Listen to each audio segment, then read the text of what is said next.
Coucou les filles, bienvenue dans le jour 18, je crois qu'on est, oui, aujourd'hui on est le jour 18, pour se reconnecter, pour se connecter à sa mission de vie. Aujourd'hui, j'aimerais vous parler de la sortie de zone de confort. Donc, comment sortir de sa zone de confort? Est-ce que c'est facile à faire? Est-ce qu'il y a des techniques particulières? Est-ce qu'il y a une énergie particulière? On va parler de tout ça aujourd'hui. Donc la sortie de zone de confort, alors j'ai pris un petit schéma parce que c'est plus simple pour moi, j'espère que vous allez bien voir, voilà. Donc la zone de confort qui est ici hein, sur le schéma, donc c'est à l'envers, mais je vais vous lire les mots, ne vous inquiétez pas.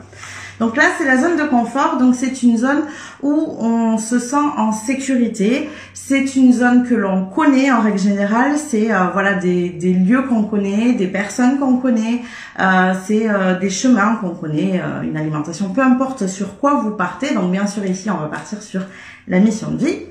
Donc cette zone de confort, admettons que, je vais partir d'un exemple précis, admettons que voilà, vous avez envie de vous lancer dans un domaine particulier. Donc vous savez à peu près où vous voulez aller, mais il vous manquait d'éléments, vous savez pas comment vous y prendre. Vous avez juste voilà un début, on va dire, de parcours. Sauf qu'aujourd'hui, pour vous, c'est compliqué parce que du coup, ça va peut-être vous demander de quitter votre travail, ça va vous demander de changer complètement de métier, ça va vous demander de vous mettre en insécurité en fait. Et voilà ce qui se passe et voilà pourquoi c'est si difficile de sortir de cette zone de confort. C'est parce que dans cette zone de confort, même si elle ne vous convient pas, vous y êtes en sécurité. Et en fait, du coup, sortir de cette zone de confort vous demande de vous mettre en insécurité et c'est pour ça que c'est si dur. Alors vous allez me dire, mais du coup, comment on fait pour faire face à cette insécurité? Comment je fais moi pour faire le pas de plus? Alors en règle générale, il y a deux choses qui se présentent. Soit votre zone de confort, vous la connaissez certes, mais vous en pouvez plus. C'est-à-dire que c'est ce qu'on appelle une zone de confort inconfortable. C'est-à-dire que vous la supportez plus et qu'il faut absolument que vous sortiez. C'est un petit peu comme si vous aviez un jean trop petit, quoi. C'est-à-dire que voilà, vous êtes dedans, vous connaissez ce jean, mais voilà, vous rentrez plus dedans, vous en pouvez plus, vous êtes en train de déborder du jean et donc forcément, il faut passer la taille au-dessus. Alors vous me direz, l'analogie n'est pas très jolie, mais en tout cas, le principe est le même, c'est que vous avez beau connaître l'endroit où vous vous trouvez, cet endroit est complètement inconfortable. Et c'est ce qui se passe ici. Et dans ces cas-là, la mise en insécurité va vous paraître plus simple parce que votre zone de confort, vous la supportez plus. En fait, ça devient presque une obligation de sortir de cette zone. Et en fait, soit vous faites ça, soit vous avez un mental d'acier et vous arrivez à faire des sorties de zone de confort et à faire face à vos peurs. Alors bien sûr que, comme je vous expliquais l'autre jour avec la méthode des petits pas, si vous sortez à peine de votre zone de confort, vous n'allez pas nourrir vos peurs, ou pas trop on va dire, et du coup ça va pas s'activer, c'est la manière la plus simple. Mais en tant qu'être humain, on se projette, on a besoin de se projeter loin, on a besoin d'envisager un petit peu la dernière étape plutôt que le petit pas qui va se présenter. Donc si vous voyez en train de construire un gros projet, ce que moi j'appelle le projet ultime, voilà, moi j'ai pour projet de créer un complexe où justement on va pouvoir faire de l'éveil de l'âme ou un peu une sorte d'école où il y aurait une bibliothèque avec des livres qui vont dans ce sens justement de l'éveil de l'âme, du tirage de cartes, des rituels, voilà, tout un apprentissage comme une école. Eh bien, ce projet-là, bien sûr, je vais pas le faire demain. Et moi, ça fait déjà un moment que je travaille sur mon projet ultime et vous voyez qu'il n'est pas encore appliqué. Souvent, les projets ultimes, ce sont des projets qui demandent plusieurs années. Et donc ici, ce qui se passe, c'est que vous n'avez pas besoin d'atteindre ce projet ultime. Vous avez juste besoin pour l'instant de sortir de cette zone de confort et de faire le petit pas supplémentaire. Sauf que, comme on a toujours le projet final en tête, eh bien du coup, il y a quand même des peurs qui se mettent en place, il y a quand même des choses qui se créent. Donc, comme je vous ai dit, soit vous passez par le fait que cette zone de confort, elle est plus du tout confortable. Donc là, il faut absolument en sortir, ça devient presque vital. Soit vous passez par se faire un petit peu violence et donc sortir de sa zone de confort. Au-delà de cette zone de confort, finalement, il y a quoi? On vient d'en parler un petit peu. Hop, on va remettre le schéma. Donc, on est ici, cette deuxième zone-là. vous êtes dans votre zone de peur. Donc c'est effectivement là que les peurs s'activent parce que vous faites face à l'inconnu. Vous allez entreprendre des choses que vous n'avez jamais fait, des petites ou des grandes choses, peu importe, mais en tout cas pour vous c'est compliqué parce que c'est des choses que vous n'avez jamais fait. Donc si je reprends l'histoire de la mission de vie, eh bien peut-être que ça va être de quitter son travail, c'est quelque chose que vous n'avez jamais fait, vous mettre autant en insécurité, vous l'avez jamais fait. C'est pour ça que moi je dis régulièrement à mes clientes, attention, on ne commence pas par là. On ne commence pas par quitter son travail pour accéder à sa mission de vie. Ce n'est pas le premier pas. Pas du tout même. En fait, quitter son travail, c'est quand le projet est déjà pratiquement abouti finalement, et encore des fois il y a des personnes qui vont passer entrepreneurs et continuer leur travail à côté parce que voilà, au niveau de la sécurité c'est compliqué, ce qui est normal, et donc du coup on va mettre en place le projet en parallèle de ce qu'on fait déjà. Donc vous voyez, on sort de la zone de confort finalement sans trop en sortir en faisant ça, c'est-à-dire qu'on a encore un pied dans la zone de confort et un pied dans cette zone de peur, mais du coup il y a quand même un semblant de sécurité qui est là. Donc cette zone de peur, c'est une zone où vous allez être affecté par l'opinion des autres. Donc moi, ce que je dis souvent à mes clientes, c'est attention à qui vous parlez de vos projets. Non pas qu'ils soient secrets, non pas que moi, ce que je pratique avec mes clientes, ça a besoin d'être caché, ce n'est pas du tout ça. Mais en règle générale, quand on parle avec les gens autour de soi des projets qu'on pourrait envisager, et souvent en fait de nos rêves tout simplement, on se fait prendre pour un fou et les gens nous disent non mais attends... ça va pas du tout quoi. Enfin, tu crois vraiment que tu vas y arriver là? T'as vu la conjoncture actuelle, le bazar dans lequel on se trouve, et toi, tu veux te lancer et là monter ton projet, tu crois que ça va se faire comme ça? Voilà, en règle générale, on reçoit ça. Alors ça pour deux raisons. Soit bien les gens, voilà, c'est des choses que eux, ils ont jamais mis en place et ils vous ont envie d'être en capacité de faire ces pas-là.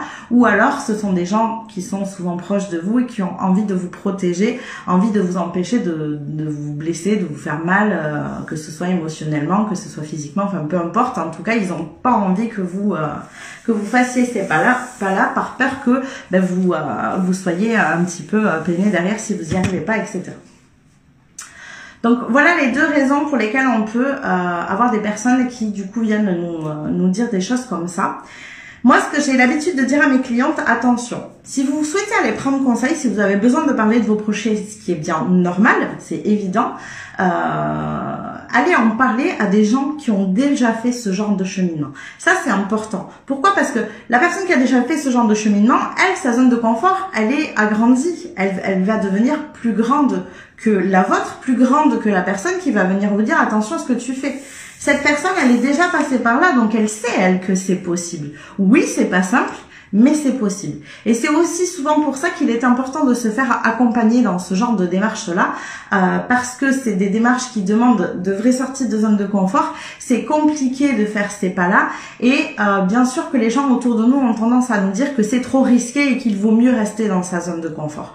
Donc, d'aller se faire accompagner, en règle générale, les personnes qui font de l'accompagnement comme ça, comme moi par exemple, connectée à ma mission de vie, je l'ai fait, même si je suis encore en chemin, bien sûr, mais en tout cas je l'ai fait, j'ai fait les pas. Donc forcément quand mes clientes elles arrivent et qu'elles viennent me dire voilà mais attention parce que là c'est compliqué et tout ça, je sais quoi leur dire et je sais aussi ce qu'elles ressentent en fait. Et c'est ça qui est important, c'est que comme je suis passée par là, je sais où elles en sont de leurs difficultés, des questionnements, des doutes qu'elles ont, des peurs qui arrivent, etc., etc. Et donc c'est ça qui est important. Donc je vous invite à toujours aller parler de vos projets à des gens qui sont déjà passés par là. C'est là que vous auriez les meilleurs conseils et pas du tout auprès des gens, même s'ils vous aiment, qui ne sont pas du tout sortis de leur zone de confort. Donc bien sûr c'est une zone où on manque de confiance en soi, où on a peur de ne pas avoir les capacités. C'est aussi une zone qu'on ne franchit pas parce qu'on se trouve des excuses. J'ai pas l'argent nécessaire pour le faire. Oui, mais moi j'ai pas le temps. Oui, mais alors là, voilà, j'ai les enfants, ils sont trop petits. Je vais pas faire ça maintenant. Ça va être trop complexe. Je peux pas faire ça. Là, mes enfants, ils sont trop grands, ils sont en plein dans leurs études. Moi, il faut que je participe, il faut que je finance leurs études. C'est plus possible.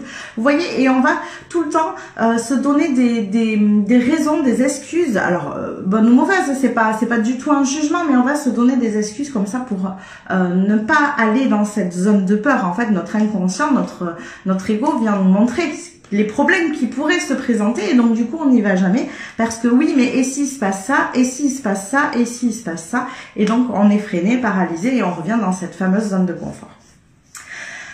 Donc finalement, une fois qu'on a fait ce pas de passer dans cette zone de peur, alors oui, il y a tout un moment où c'est très très inconfortable parce qu'on est toujours dans nos peurs et c'est complexe et ça demande un petit peu de volonté pour rester là et d'accompagnement bien souvent. Et ensuite, on va passer dans ce qu'on appelle la zone ici d'apprentissage. Alors la zone d'apprentissage, c'est une zone où on va commencer à connaître un peu plus la zone de, voilà, notre zone de confort s'est agrandie, mais dans cette zone-là, on est encore dans savoir comment se comporter, comment faire les choses. C'est encore du domaine du conscient.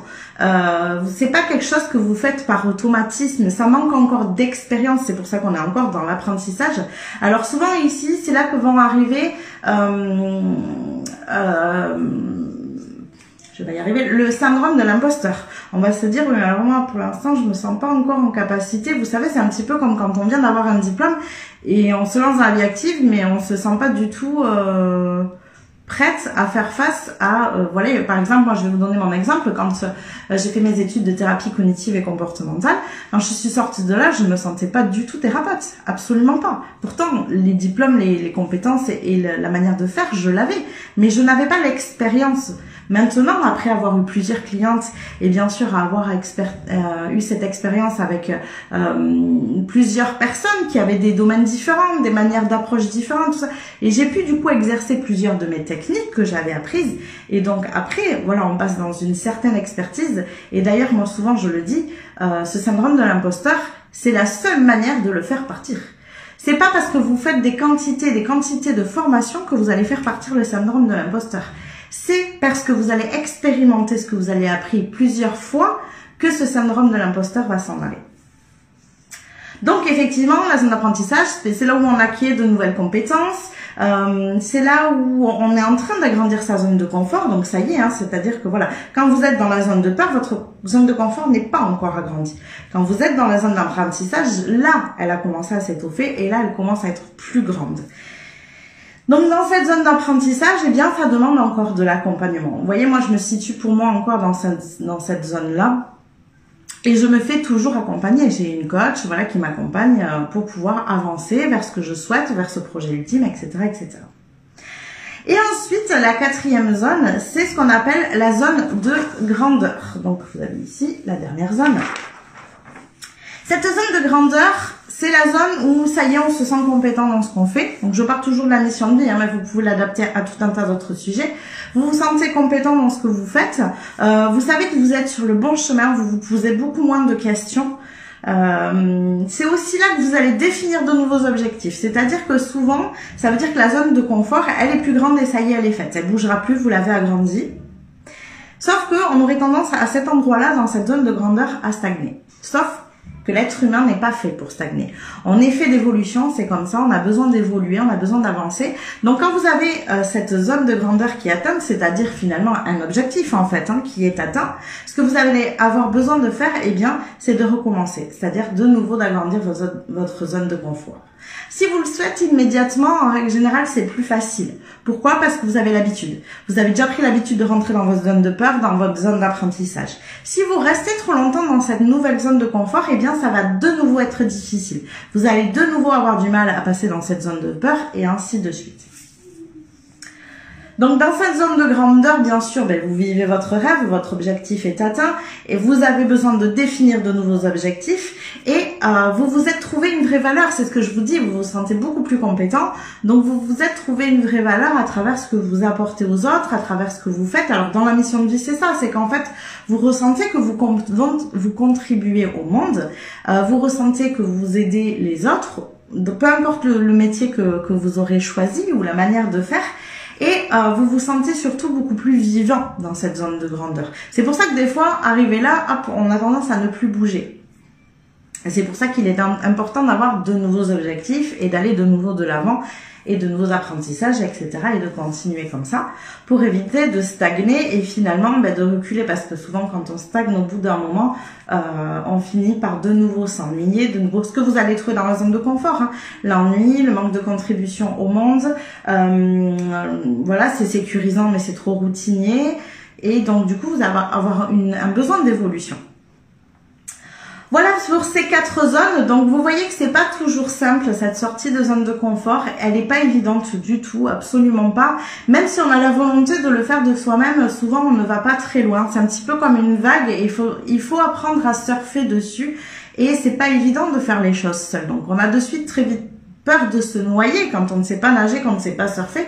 On voit la grosse vague arriver, on se dit oh là, je vais retourner sur le sable moi, parce que là c'est trop mouvementé. Sauf que si vous vous faites accompagner et que vous avez quelqu'un qui a déjà fait le chemin, donc il va le refaire avec vous, forcément. Il va vous accompagner, il va aller sur la vague avec vous.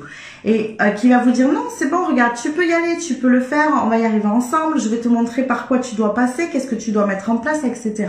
C'est pour ça qu'il est très important de se faire accompagner dans ce genre de moment. Alors bien sûr que toutes les sorties de zone de confort ne demandent pas un accompagnement, ça c'est évident. Mais par contre, je pense, en tout cas c'est comme ça que je vois les choses, pour accéder à sa mission de vie, ça demande une telle sortie de zone de confort et puis c'est surtout quelque chose qui n'est pas commun, hein. On n'entend pas les gens vivre leurs rêves, aller vers ce qu'ils souhaitent, c'est pas ce qu'on entend dans le quotidien, donc forcément c'est pas commun et du coup on se fait vite prendre pour un fou quand on fait ça. Et c'est pour ça que pour moi il me semble indispensable pour ce genre de choses de se faire accompagner. En tout cas, moi, c'est ce qui m'a permis de vraiment avancer. Comme je vous ai dit, j'ai passé plusieurs années à me décider à créer mon entreprise. Ça doit être de l'ordre de 5 ans à peu près, je pense. Je vais pas compter, mais à peu près. Je n'ai créé mon entreprise que quand j'ai décidé de me faire accompagner. Et uniquement à ce moment-là. C'est-à-dire il y a bientôt 2 ans. Et quand j'ai pris la décision de me faire accompagner, là j'ai réussi à passer le pas parce que, pourquoi? Tout simplement parce que ma coach, elle avait déjà fait ce chemin avant moi. Elle avait lancé son entreprise quelques années avant, ça marchait, elle avait une stratégie et donc forcément j'ai appliqué ces choses-là. Donc voilà, donc si vous aussi vous souhaitez faire cette sortie de zone de confort et si vous souhaitez être accompagné pour ça, n'hésitez pas à prendre l'appel découverte. Vous avez mon adresse mail juste au-dessus où vous m'envoyez un messenger et on verra ensemble qu'est-ce qu'il est possible de faire, de quelle manière vous allez pouvoir avancer. Est-ce que vous êtes prête à faire cette sortie de zone de confort aussi parce qu'on n'est pas toujours prêt. Voilà, donc je vous invite à vraiment m'envoyer un message, n'hésitez pas. Il ne reste que quelques jours avant la fin de ces 21 jours. Et si vous souhaitez en savoir plus sur la manière dont j'accompagne les femmes, vous pouvez aussi télécharger le webinaire qui est juste au-dessus, qui est offert. Donc vous le téléchargez, il y a juste à rentrer votre prénom et votre adresse mail et vous recevez le lien par mail et vous le visionnez. Il dure à peu près, je crois, 1h15. Vous allez avoir toutes les informations sur la manière que j'ai de travailler, sur quoi on travaille, sur quel sujet. Vous allez avoir des témoignages de mes clientes. Enfin, en tout cas, je vous explique leurs histoires. Voilà, donc je vous invite vraiment à aller le regarder, c'est hyper intéressant. En tout cas, moi je vous fais des bisous et je vous dis à demain.